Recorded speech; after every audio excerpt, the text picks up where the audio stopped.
Thank you for your participation and involvement in this conference.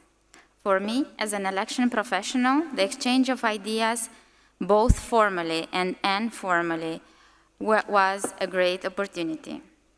During the first plenary session, we revealed several successful models of delivering electoral trainings to the various electoral stakeholders. Personally, I was glad to realize that we have similar concerns regarding the professional quality of persons involved in conducting elections. Seems that we have a common goal: to put in place sustainable and inclusive framework for continuous training of all electoral stakeholders.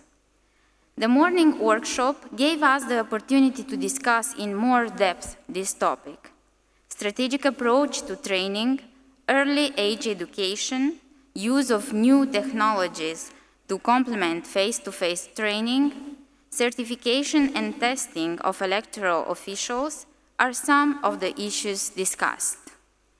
I want to thank the participants for their contribution in drafting the final declaration.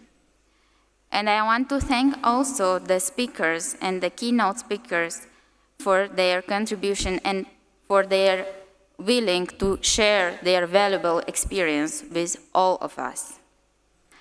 Allow me to make public now the result of our joint work. So, Article 2, continuous training of electoral stakeholders.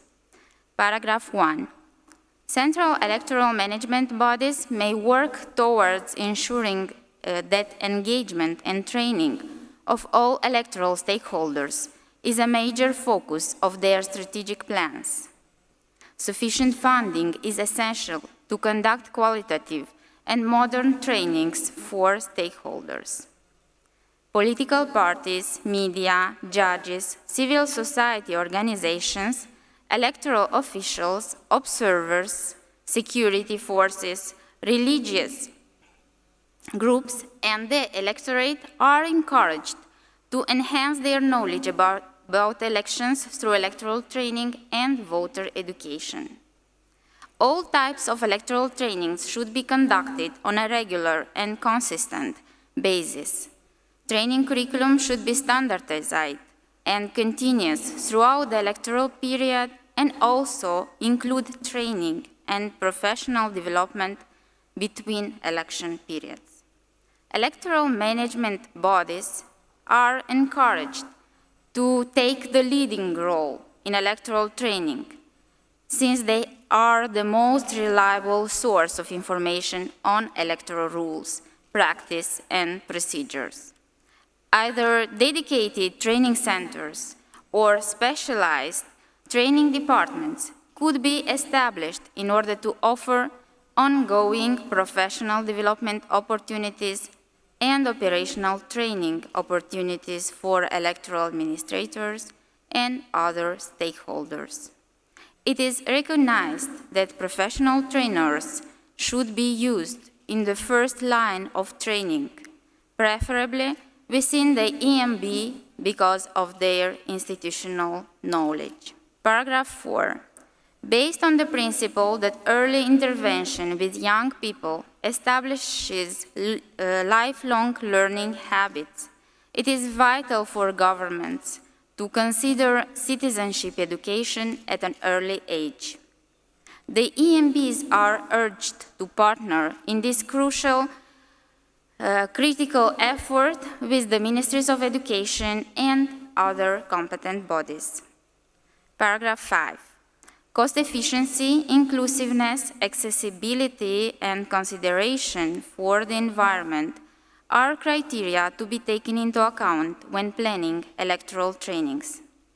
EMBs shall tailor their training methods and materials to minority groups and persons with special needs, providing programs in minority language and sign language, and via other assistive tools, technologies, that aid learning by persons with disabilities. Paragraph 6. An EMB shall seek ways for developing complementary training, such as e-learning, However, classical cascade training using an adult learning methodology and some type of blended learning techniques remains a sustainable approach. Paragraph 7. The EMBs are encouraged to strive to implement rigorous monitoring and evaluation of training programs in the interest of ensuring the effectiveness of those programs and assisting in the wise allocation of limited training resources. And the last paragraph, peer-to-peer exchanges are an important method to share best practices and good techniques for trainings of election stakeholders. So thank you again for being an interesting and very active audience.